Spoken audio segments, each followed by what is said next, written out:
Hello and welcome, Must Players, to episode 28. I can't believe we're 28 episodes into 2019 of the Must Play podcast. Beside me, as always, Julian Price, Dave Fish-Pether. How are you, gents? Good. As always, we are chatting the latest in film, TV, video games, as well as tech. And joining us on the line, a man that is normally sitting in this very room. He's at home at the moment because he is preoccupied with some very important things. Ryan Mason, are you there? Can you hear us? Hello guys. This is the best day of the year for me. Sensational. I mean, run us through what you're doing right now. Well, I'm on the Destiny, and I'm on with cameraman Tim. Yep. Who's sucking. We're just running a heroic mission right now because we've got to power level our way up to level 900 is the goal. So this is Shadowkeep, yeah? Yeah, explain to us. This is Destiny 2 Shadowkeep, new DLC. Came out today. And when I spoke to you today. at work today on the phone, you said, I can't come to the podcast. I'm so sorry, mate. Really poor excuse, I know. I've got to play Destiny 2. That's very true. It is very true. I couldn't make it tonight. This is taking priority. Can you run me through? I mean, why is this so important? Because Destiny 2 had a very slow start. Yeah, it did. The game, let's be honest, I would say it sucked compared to the first one when it first got released. But what is the most important thing about this DLC is that Destiny and Bungie have ditched Activision. So this is the first DLC solely Bungie. They're not getting influenced by the big studio that is Activision. And how is it? Early review. Early review, yeah, it's great. There is a heap of changes, like more changes than what we've had in any other DLC. They had a really bad start this morning. So this came out about 4 a.m. our time. But the servers were so overloaded that people were on waiting times and queues. Yeah, I read that they had to shut them down for a bit, didn't they? They had to shut them down. So they had the most concurrent players they've ever had in the 7 years that Destiny's been around. So a heap of players have come back for this DLC. And you weren't one of them, mate, unfortunately. You were working. Well, the funny thing was, so they fixed the... I was at work. I wasn't getting up at 4 a.m. to play it. Let's be serious. I'll miss the podcast. That's but I went actually up surprising. To be honest, I'm amazed that you didn't wake up at 4 a.m. to play. No, and then I went to work, at 7, and then I was reading no one could get on because the servers were shut down. So I was like, oh, that's a shame. And then they fixed it about, 2 hours before I got home from work. So good timing. Well, we can hear you feverishly clicking in the background, so we'll let you get back to the game. Thank you so much for taking 2 minutes out, even though I know you were still playing while you were chatting to us. And enjoy the rest of your night. How long do you reckon you're putting in? Is this a couple of hours worth? Are you working tomorrow? Yeah, I am working tomorrow. I'll be putting in probably, what's the time now? It's 8 o'clock. Probably another 2 hours, I reckon, trying to get to level 900. By the way, what an irrelevant question. You know that Meso is playing this until 10 o'clock, whether or not he's working tomorrow. Jules, come on. Or just having an all-nighter. Yeah, absolutely. There's a few more hours to have. Well, look, Meso, thank you so much for joining us. Enjoy your night of gaming. I wish I was there with you online. I'm going to have to download Destiny 2 to check it all out because between him and cameraman Tim, I think this is going to be dominating their life for the next couple of... So they won't be able to communicate with them. We'll have to go on to Destiny 2 and be like, guys, you there? Perfect time to get on board, guys, because you will get the entire Destiny 2 game, all the DLCs for free, and all you have to buy is Shadowkeep. How much is it? It is $54 on Steam. Oh, that's not the cheapest DLC. That's a full-price game. Yeah, well, you're getting a full game if you don't have Destiny at all. All right. Thanks, Meso. We'll talk to you next week. Hopefully you're in this room and you've had a shower. Cheers, guys. See you, mate. See you, mate. Ryan Mason there, our behind-the-scenes extraordinaire, getting down and dirty with a little bit of Destiny. Into the news of the week, and obviously the biggest one for us. I mean, I let out a little bit of a squeal when I saw this online. I'm not going to lie. It was pretty much that, exactly. It's that our boy Tom Holland is back in the MCU as Spider-Man. Fish as our movie guy. I mean, it just gives me tingles. We knew he was coming back. We didn't? Yes, we did. I thought when we had our big argument about it when Sony pulled out, I was like, there is no way they are not going to bring him back. It would have been a pretty dumb decision for them not to bring him back. I am not surprised even in the slightest. But it is nice to have that in writing. It's like confirmed it is. that he's back. There's a third movie. He's yeah. back in the MCU. It's all going to work magically together again. Apparently, he's only signed on for 2 films. That's the extent of the deal. Well, that'd be a It's- record for any actor playing a Spider-Man. Yeah, role. Yeah. absolutely it Yeah. would. But I'm saying in the Marvel Cinematic Universe, where it could go on for another 10 years, this next set of phases, to have him only be in one more standalone and presumably one more crossover, and then they're going to have a whole suite of Sony-specific ones, apparently. It seems like the deal is a little bit more convoluted than we perhaps know. But I wanted to share something with you both quickly. I'm sure you caught up with it online earlier this week. Tom Holland's reaction Yeah, was it's one that I great. absolutely loved. So we'll just No, play I a missed real this. small snippet of it right now. I love this, by the way. Wolf was it's subtle at the beginning. Leonardo DiCaprio acts this so perfectly, by the way. Yeah. I'm not fucking leaving. And that was my reaction. you were that guy. Ready to just start fighting someone. All right, we'll leave it there. I mean, we can go on for ages. I could just watch that over and over and over again to basically exemplify my excitement. But it was huge news during the week. Obviously, the excitement's worn off a little bit now, but good to know that our boy is So back. what's the Sony? So are there going to be Sony specific Spider-Man movies, or Apparently only so. Spider-Man characters? Because I know there's a bunch of villains. Mm. Like is it Morbius, the living vampire, or what? The Jared Leto movie. I don't know. There's one coming. There's another villain From- Venom yeah. 2. See, this is the point. They weren't very specific. They basically said there will be more Spider-Man films outside of the MCU, but what they are, we don't know. Okay. So we'll wait and see on that front. In terms of other big TV/movie news during the week, I mean, it's not much to go off, sort of like the Spider-Man one, but we got this little bit of a teaser for Stranger Things. And that's, it. That's all it was. It was a teaser. Yeah, I mean, it goes for about 40 seconds. It does look pretty cool. It's very ominous, as it always is in Stranger Things, and I love the way it flicks to the upside down, and it ends with a really great hint as to what we can expect for season 4 Fish. That they're not in Hawkins anymore, which Where are they then? I think we all expected. But do Yeah. they go to Russia effectively? But those bells, a lot of people are speculating that are they in London? Saying that that's Big Ben's bells. That's what a few people have been speculating online. But I just wonder, does this mean that we're going to have a completely new cast? Like no way. Millie Bobby Brown shared this on her Instagram. 11, I reckon 11 will keep going, but I reckon all the other characters are gone. That's my early prediction. If they're going international, if they're somewhere else in America, you know they're going to get caught up in it. But if they are overseas, unless they're doing some weird Spider-Man Far From Home sort of Yeah. vacation where it just follows them, I on a science genuinely think that we're going to get a new cast of characters, which, to be honest, I would like. My favourite thing about the last season was the new characters. I felt like the original... I don't want to see new characters. I want to keep following on their journey. Yeah, but the original group, I feel like we're pretty much done and dusted. Mike took a back seat, really. Destin was the But only one with we the- haven't even seen Susie interact with them yet, other than their little duet. Susie Poo. That's all that she needed. I Her knew- character has peaked. You can't go anywhere from there, Jules. Anyway, it's good that we got that confirmation. No release date from what I can tell. It's literally just Stranger Things 4 is happening. But be excited for that. I would gather it's going to be Halloween, not next year, probably the year after. Probably the year after. Yeah. So it was a very early tease. I'm going for 2021. I'd be very surprised if it came out next year. Now, 2 nights ago, the three of us got together to watch a new film. We were invited along to a preview screening of the Will Smith blockbuster Gemini Man, and it's double the Will Smith fish. Double the Will Smith. So It's the only way to describe this film. Tell me something. Basically, Why is it so Will hard Smith for is you to being kill hunted this by a man? younger version of himself. Yeah. He's been cloned because he is the He knew ultimate every killer, basically. move of mine before I made it. And they're never going to have a sniper as good as him again, so they cloned him, and I'd have him now right they're there. trying to kill him. So Take they the send shot. him to But kill they him. want to kill him because all he wants to do is Yeah.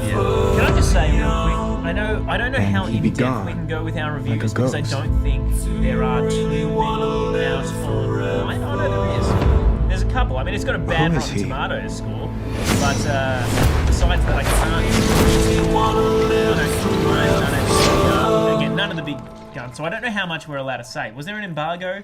Not that I saw. No. Anyway, so we went along to the preview screening, and just one mistake straight away, like you said. I think I know why like he's as the good best as you. sniper going around. He is you. We didn't see him. I didn't see him snipe at all. I missed the but you first were 25 hour years and a ago half. from me. No. Me. I wasn't an hour and a half. You chose me because there's 10 never been minutes late. I anybody missed like me. the opening scene. The only scene was him We have to sniping end someone. this But right now. that's like other than that, it's all like, You have all Yeah, of his this gifts is without the his biggest pain. You made a person out of another person. Then you sent me. Like Jason Bourne-esque sort of business going on. He's not at all. Like, he's actually pretty bad. He doesn't understand how the Secret Service works. He's like, how do they know where I am? Because that's how spies work, man. And there's also a lot of times yeah, where he didn't the young- realize he had a tracker in him. Yeah, It's like, mate, dude, come on. Spoiler. I knew you had a tracker in you, but then the younger version of him like gets the jump on him way too many times, and not in like clever ways. But like I don't know, how did you like going into this movie? I think I had we were all, no expectations. Yeah, and Which was fine, and I think that's why it was entertaining to watch. I feel like I was quite entertained throughout the whole film. Like, it's a silly premise, and it's silly, you know, we're really going... The whole thing is that you get two Will Smiths, right? And we'll talk about that in a second. But, like, I was like, okay, Will Smith fighting himself. I like Will Smith. That'll be fun. And there's some good action. There's some great action. the best scene for mine was when young Will Smith is on that dirt motorbike, bike, yeah. and old Will Smith is just standing on his feet, and he's basically beating him up with the back wheel of he the tail motorbike. whips him and It's awesome. It's Like so cool. That's I gotta say, however they did that CG, because clearly they're not actually hitting Will Smith in the face with a dirt bike. They managed it to be like realistic enough that it wasn't out of place. Yeah, that's right. In a movie with two Will Smiths. Yeah. Right. And I felt that like the weapons that they use, like the guns were just big guns. Like there's that in the final scene, there's like this huge shotgun sort of thing that they're using, and you can just see the bolts flying throughout the building, and it's just tearing the place apart. I just like action wise, I thought it was pretty cool. But I think the biggest talking point about this movie though is the facial stuff that we're getting. We had young making Will the Smith young in a Will movie again. Smith. It was the de-aging tech is really coming leaps and bounds. It looked great. They did a I really was good really job. impressed by it. Like you believe that it's a young Will Smith. Like he's a whiny little yeah, but that more adds to his youngness. But like I think it looked good. I think it definitely looked good. I don't know if it sounded that great. I think similar to what they did with a couple of the characters in It Chapter 2, they've sped up his voice to raise its pitch just a little bit, and that sounded a bit off to me. That being said, I mean, technically, it looks like him in The Fresh Prince of Bel-Air. It looks pretty bloody good. And I think even though you're staring at it for the entire time, judging the technology, it's not like when they used it on Samuel L. Jackson in Captain Marvel, because it was kind of subtle. He was a secondary character. Yeah. He's on the screen a lot. Yeah, he's a main character in this. And I got to say, I was looking for the little flaws, and I couldn't see too Because many. the one thing that I notice a lot with these de-aging things, or any sort of CG on someone else's face, is the float. There's like a weird float that comes around, and like I think every now and then I may notice it here a little bit. But when there's a not too bit much. more motion than you would expect. Yeah. But in the close-up stuff, it looked good. It was pretty impressive. But I they, gotta- they shot the whole movie in this new technology as well. There was like 3D plus, essentially. It's a much higher frame rate than movies have been shot on in recent times.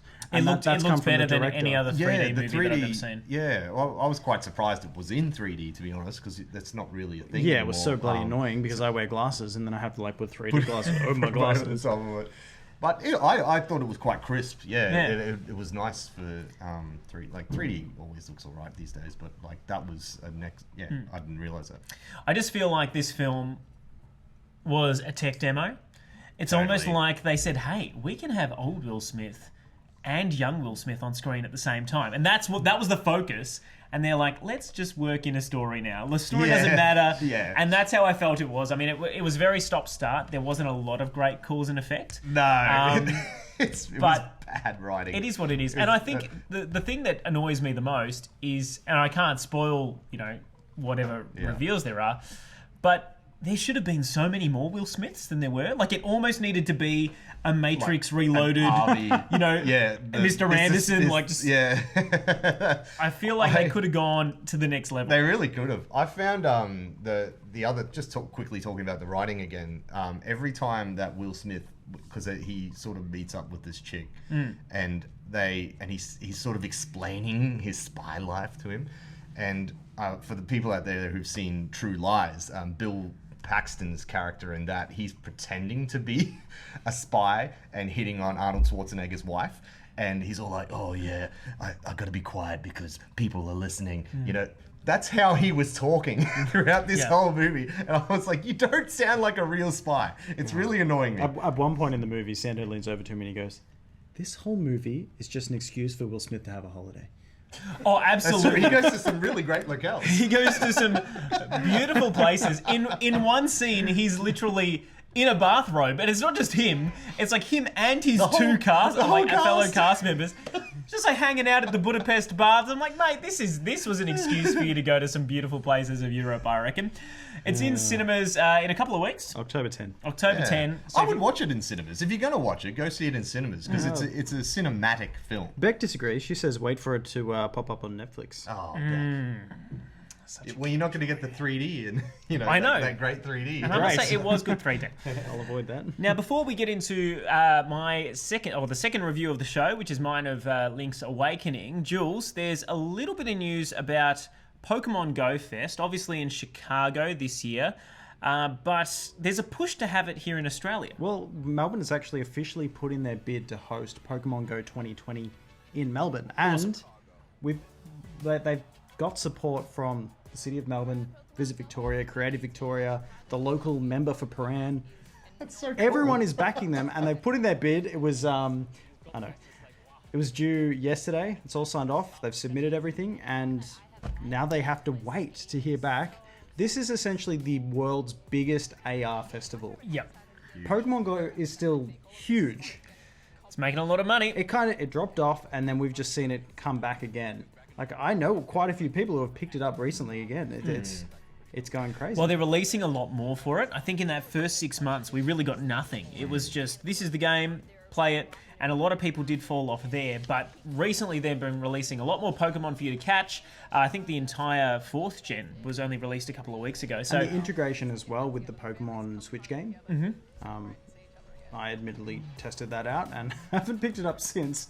But I did transfer some characters from my Pokemon Go account to my Nintendo Switch. I know we're the sporting capital of the world, but do we have enough open space in the city for a full-on Pokemon Go Fest? Because people will turn out in force. Well, the mayor has said that Melbourne is an ideal destination for business event organisers, and she is looking forward to exploring how they can work together with the team in Melbourne to activate different areas of the cities. Okay, I love, by the way, that we have a formal the response from Lord Mayor Sally Capp. is all over this.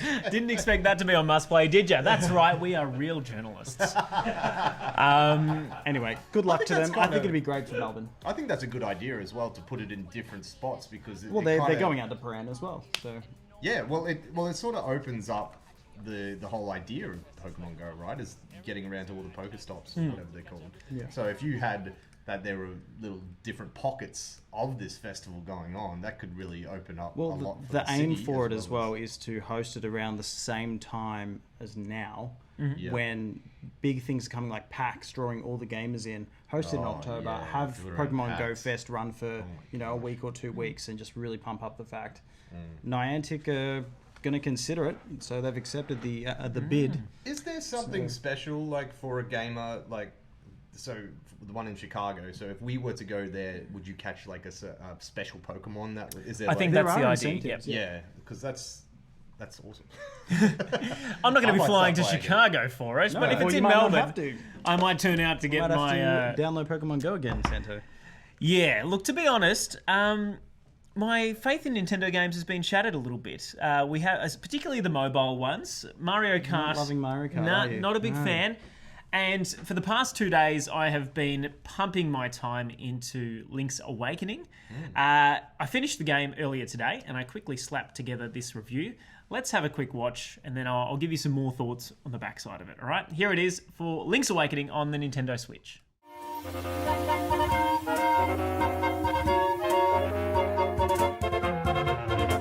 26 years after Link's Awakening released, the Game Boy Classic has been given a HD makeover and is out on the Nintendo Switch. I never played the original, and for many of my Zelda-loving friends, it's a must-play. But without any nostalgia for Koholint Island or its inhabitants, I've walked away with all the frustrations of a game made in the 90s.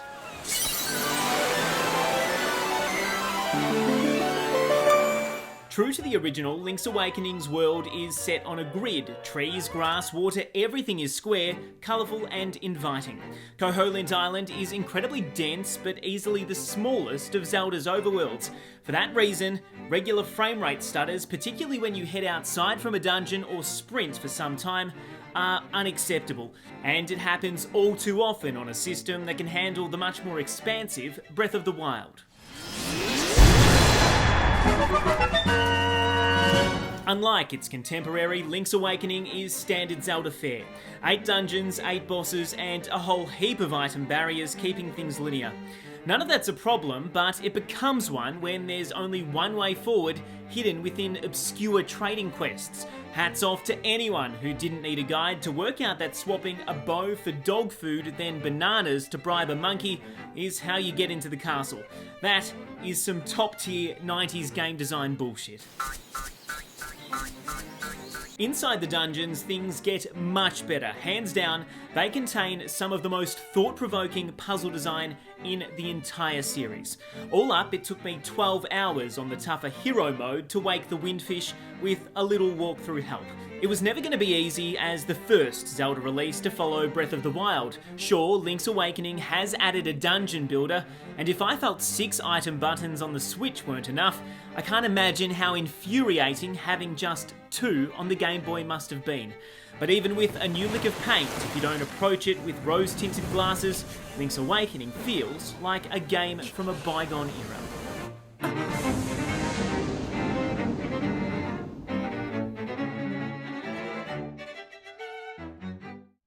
Not a bad score. Not the worst score. didn't destroy it. No. Look, it's still a good game. I mean, you can't... Sounds Yeah. like it was a bit cryptic at times. It certainly was. And I mean, I highlighted it there, but it's hard to do or hard to flesh that out when you're doing a review in 2. Yeah. But basically, there was a point where there are bits and pieces that I would consider side quests, you know, helping out characters that you meet in the world, getting them items that they'd like, and then you might get a small reward. That is basically every RPG. Yeah. In this game, you know where you need to go. For example, I needed to get into the castle there, like I said, and there was just a monkey hanging around near the castle. I knew the monkey was hungry because he was telling me that, and you can say, all right, monkeys like bananas, great, but how do you get bananas? Well, I know a bloke who I'd met earlier who got a has guy. bananas, great. I've got a banana He said guy. he liked canned food, but I had no idea. How am I supposed to get this canned food, right? Anyway, turns out that I already had an item that I'd picked up, which I just needed to give to another NPC, right? Yeah. Who would then give me the canned food so I can get the bananas, so I can get... Anyway, I was dicking around in that world for about an hour and a half before I bothered Link's to look... trying to save the world here, and he's going on this stupid bloody adventure. Yeah, I gotta say, it's... Kill the monkeys, Link. No. It's a fine game, but it is an old game. And they've... Because it's a Game Boy game, right? Yes. It's based off a Game Boy game. For better or worse, they've stuck really true to what it was originally. It's just got a new lick of paint. It does look great. Screen scrolls a lot better. They've added a few things in, like a dungeon creator. And you can do hero mode from the start, which is sort of like the extra hard difficulty, which is what I did. And I really enjoyed that challenge. But just generally speaking, the hint system that it's got, I mean, if you're going to have a supremely linear game, and don't get me wrong, I don't like hand-holding in video games. I don't like it to say, you need to go here and do this, then do there, go on that, you know, whatever. That's annoying. But when it's so cryptic and it could literally be anything in this world that you just got to go and talk to you know, lead you on a couple of trades. And mind you, that's not the only trade quest in the game. Yeah. There were a couple others that I didn't even bother with. I was just online straight away because I knew that I wasn't going to be able to do it. It was going to be a So- fucker. Yeah, that is annoying, and I find when you get to a point where you get stuck and there is no explanation of where to go. Like you said, it's not hand holding. That's like these games these days, are generally you've been given the Follow the information. arrow. And when you get to a point where you're frustrated, like that's not good. And yes, for a Game Boy game 20 years ago, you expect that sort of thing. But that's interesting that it's cool that they kept true, because I feel like if I was a big fan of the Game Boy game and I knew the cryptic rubbish that was in it, I would know to go get the bananas and do all that sort of stuff. And it's like, look at this fresh coat of paint. But like, if you're bringing in new players like us, you need to. Yeah. And that's the thing. I never played it, so I wasn't looking at it with, nostalgia glasses on and thinking, oh, look at this, it's so great and fresh. I was genuinely playing it like a sequel almost to Breath of the Wild, which is the last Zelda game that came out. You definitely looked at it the wrong way. That's fine. Like, I really don't mind the linear Zelda, but coming off that, I really struggled with this one. And look, I would still recommend people to play it. Yeah, but, I really want to play it. It looks cool. Well, Matt says he appreciates your review, and he's just picked up his first Switch. Oh, Yes, fantastic, he did. Matt. He sent me a picture of it today. I'm very, very proud of What you, Matt. games did you Yeah, pick exactly. up? What have you actually bought to start with? That's what we want to know, Matt. If you can let us know in the comments below. Pretty keen for Breath of the Wild. So Yeah, you got to play Breath of the I Wild think it's- first. Yeah. Or maybe play Link's Awakening first so you're not disappointed. Well, I'm quite, because Breath of the Wild, the problem I found with Breath of the Wild was that it wasn't linear. Like, I wanted some linear business going on, so maybe I will like this a little more. Oh, I reckon I will like it, because I've been playing A Link to the Past on the SNES emulator, and it's been great A fun. Link to the Past is better than this game. Okay. I know Tim Finesse, our cameraman, absolutely loves it, but I got to say, it's not as good. And to be honest, it actually stutters quite a bit. The frame rate does chug. Yeah, right. And for a first-party Nintendo game, that's unheard of. I know Zelda did, but it was more of a slowdown. This genuinely looks like it stutters a number of times. So I was surprised at that. I thought they would fix it off the back of E3, but that did not happen. So a bit disappointing in that regard. Now, Jules, I understand you're playing The Surge 2. Is that correct? Yes, and it's really hard. And It's I'm hard. struggling. I'm not a. I'm mean, not it a looks soul. hard. It's like Dark this is the Souls, but Souls-esque, yeah. future tech. And you just keep upgrading this biosuit you're wearing until you're just like covered in armor and have epic weapons, and it's full on. Looks But good. It is fun.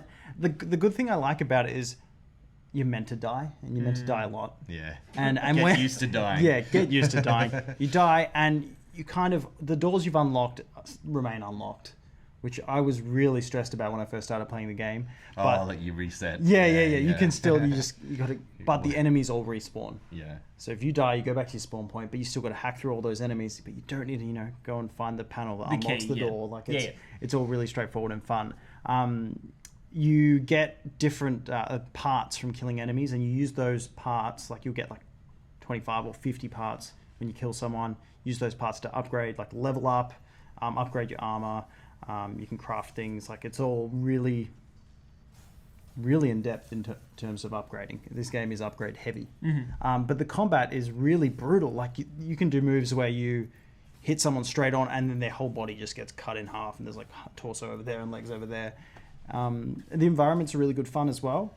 There's it's obviously a pretty messed up world, but for everyone to have these mecha suits. Look at that beheading. Yeah, there's a beheading.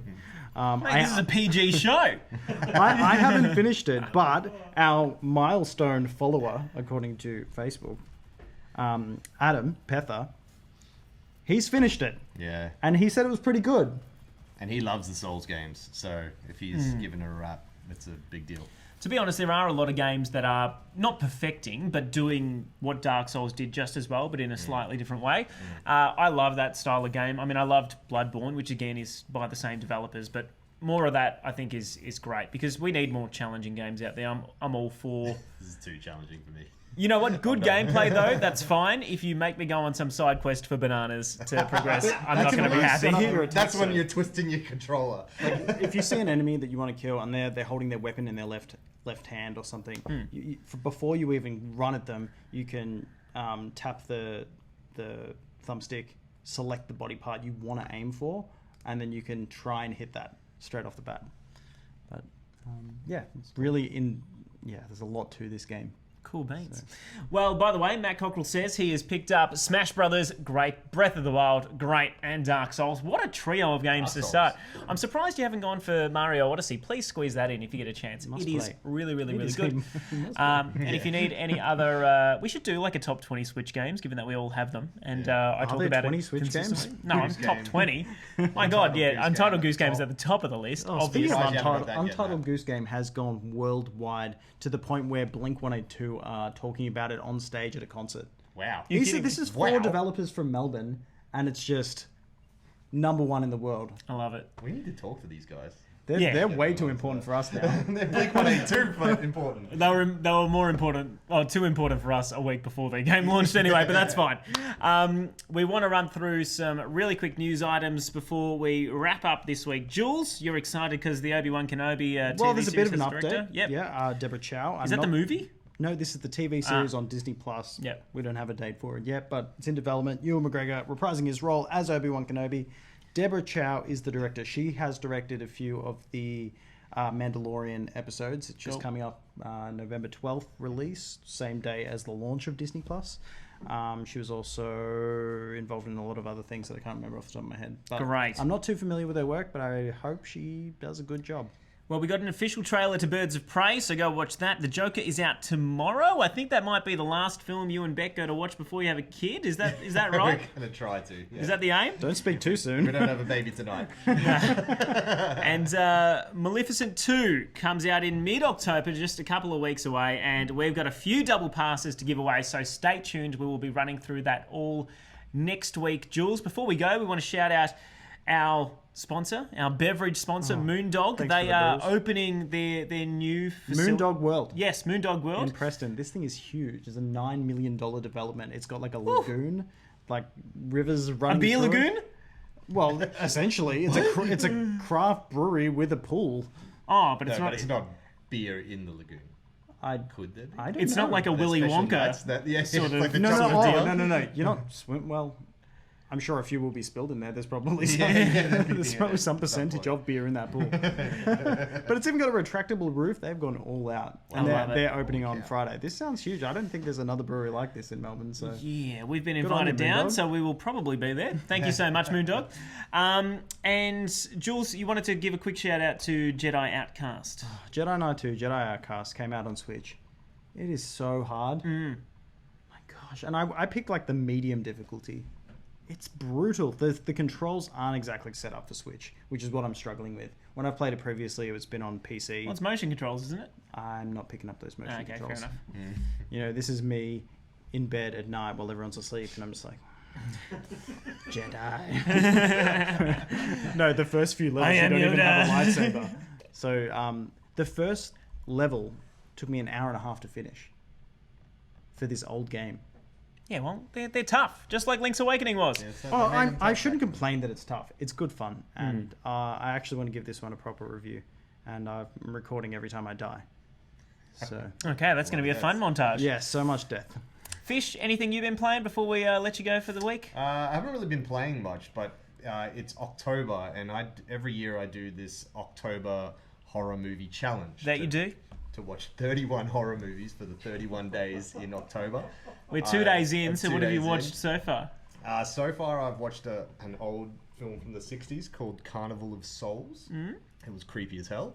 And I watched another classic from the 1930s last night called The Black Cat, which starred Bela Lugosi, who was the original Dracula, and Boris Karloff, who was the original Frankenstein's monster. So it's like a meeting of the two crazies. Is this like the Godzilla versus King Kong of the 1930s? Is that what you're telling me? That one isn't, but they do have those.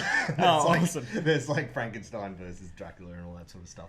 I might get to those in one of the 31 movies. Are films from the 30s as scary as we would expect? Like, are they scary enough to worry a modern audience? Nah, not well. Look, if you scare easily, maybe, I don't know. It's like most kids shows are scarier than these things now. But like you have to Peppa remember Pig is they're- terrifying. Yeah, So. oh man. You have to remember like how old it is, but like they're themed. It was my attempt at a snort. I couldn't do it. My nose is blocked. Don't attempt to snort with a blocked nose. Sorry, Dave, I didn't mean to derail your conversation. Snort me. Look, it's, watching movies from that era, they're very cliched now because they were the classics. They set the bar. So now to watch them, you're kind of like, oh, like the twists at the end and stuff are like things you would see coming a mile away. But at the time, they would have been mind-blowing. So I don't know. I really enjoy going back and watching that era, though. There's a classiness about it. I don't know. From 1930s Dracula Frankenstein movies. Yeah, man. That was. I wouldn't even know how to find that to watch it. Oh man, it was hard.